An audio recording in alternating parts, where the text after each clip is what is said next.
ঈদের দ্বিতীয় দিন আমার সব বোন, বোনের জামাই সবাই আসছে বাবার বাড়িতে। ঈদের দিন মনে হয় নাই ঈদ, বাট ঈদের পরের দিন মনে হইতেছিল আজকে ঈদ। সব বোনের একসাথে হইছি, আড্ডা, কথাবার্তা, গল্পগুজব কি যে ভালো লাগতেছিল। সারা রাত গল্প করছি, মানে ভোর 5টার দিকে আমরা ঘুমাইতে গেছি। কেউ ঘুমানোর জন্য যাচ্ছিলাম না। পরের দিন তো আবার সবাই চলে যাব, আবার কবে সবাই একসাথে হব, সেই মোবাইলে ভিডিও কলে কথা বলতে হবে। সবাই সবার ব্যস্তময় জীবনে ফিরে যাবে, তাই আর কি বোনেরা যখন একসাথে হই আমরা সারা রাত গল্প করি আর ভোর 5টার দিকে ঘুমাইতে যাই। যাই হোক, সকালে ঘুম থেকে উঠে দেখি আম্মু পরোটা বানাইতেছে, আর এইদিকে চলে আসলাম পরোটা ভাজার জন্য। আমার সাথে তানজিও ভাজতেছিল, অনেকগুলো পরোটা ছিল, তাই আর কি দুইজন মিলে ভাজতেছিলাম। অর্ধেক তানজি ভাজছে আর অর্ধেক আমি ভাজতেছিলাম। ঈদের পরের দিন হাতে বানানো এই পরোটার সাথে জাল করা গরুর মাংসটা দিয়ে খেতে অনেক বেশি মজা লাগে। দুপুরের দিকে সবাইকে মিষ্টি দিতেছিলাম, আমি গিয়ে পেটুসকে দিয়ে আসলাম। শরণকে জিজ্ঞেস করলাম, ও বললো খাবে না এখন, তাই পেটুসকে দিয়ে আমি চলে গেলাম অন্য সবাইকে দেওয়ার জন্য। রান্নাঘরে গিয়ে দেখলাম দুপুরে রান্না করতেছে কলিজা ভুনা, আর সাথে মগজ ভুনা রান্না করছে। মগজ ভুনাটা রান্না আগেই করে ফেলছে, আর গরুর মাংস তো আগেই রান্না করা ছিল। সবাই চলে যাবে দেখে ওই দিনই সবকিছু রান্না করতেছিল। বটও রান্না করতে চাইছে, আমরা না করছি, আজকে আর বট রান্না কইরো না, আবার আসা হবে তখন রান্না করো, এত কিছু একসাথে আসলে খাওয়া যায় না। তারপরেও বাবা মার মন, এখন আম্মু তো আর আমাদেরকে ছাড়া খেতে পারবে না। একই কথা সবাইকে বারবার বলতেছে, তাহলে ফ্রাইডে পর্যন্ত থেকে যাও, একেবারে নেহারি রান্না করব, পট রান্না করবো, এগুলো খেয়ে তারপর তোমরা সবাই একসাথে চলে যাও।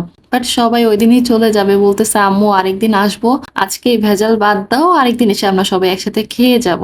সেই জন্য আম্মু রাজি হইলো। আমি এখানে চলে আসছি হুসামকে খুঁজতে, ওকে তো খুঁজেই পাইতেছিলাম না। ও এ বাসায় আসলেই হয়েছে 5তলা থেকে 6তলা, 6তলা থেকে 7তলা। ওকে রুমে কোনো মতেই রাখা যাবে না, দরজাটা খোলা পাইলেই হইলো, তাহলেই দৌড়। সিঁড়ি দিয়ে এত উঠানামা করে হুসাম, ভয় লাগে, কখন জানি সিঁড়ির থেকে পড়ে যায়। এর জন্য আমার একটু পরপরই বের হয়ে হুসাম হুসাম করে ডাকা লাগে। যাই হোক, এসে দেখলাম ছোট আন্টির বাসায় ও খেলতেছে, আর পাশের রুমে এই তো আমাদের পাকনি বুড়ি সায়রা।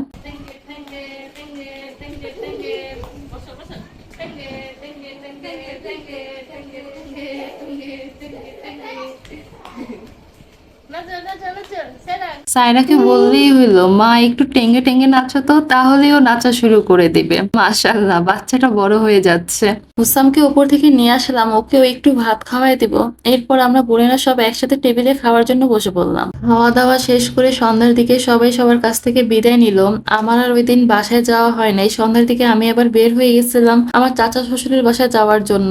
রিক্সা নিয়ে ফার্স্টে চলে গিয়েছিলাম ফরাজি বিক্রমপুর মিষ্টান্ন ভান্ডারের ওইখান থেকে দই নেওয়ার জন্য। তাদের এখানকার দই অনেক ভালো লাগে।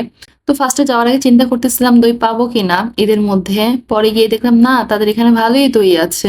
এইখান থেকে দই নিয়ে নিলাম। তাদের এখানের মিষ্টি আইটেম গুলো অনেক ভালো লাগে। আমাদের বাসার কোনো প্রোগ্রাম হইলে এখন তাদের এখান থেকে মিষ্টি আর দই নেওয়া হয়। এরপর বের হয়ে গেলাম, আর দেখেন ঈদের তৃতীয় দিন রাস্তা পুরা খালি ছিল, ভালোই লাগতেছিল। ওই দিন রিক্সা দিয়ে ঘুরতেও ভালো লাগতেছিল। বের হয়ে রিক্সা পেয়ে গেলাম, আর পেটু সেই রিক্সা পেলে আর কোনো রিক্সা উঠবেই না, একটু ভাড়া বেশি দিয়ে হইলেও এই রিক্সায় উঠে যাবে। আমরা চলে গেলাম আমাদের চাচা শ্বশুরের বাসায়। ওইখানে গিয়ে আর কোনো ভিডিও আমার করা হয়নি। হুসাম ওই বাসায় গিয়ে হুসামের তাত্তুর সাথে এই গিটার বাজানো শিখতেছিল। ওদের এই সুন্দর মোমেন্ট আমি ক্যাপচার করে রাখলাম। মাশাআল্লাহ, চাচা ভাতিজার ভালোবাসা আসলে অনেক সুন্দর হয়। আজকের ভিডিওটি এই পর্যন্তই। ভালো থাকবেন সবাই, আল্লাহ হাফেজ।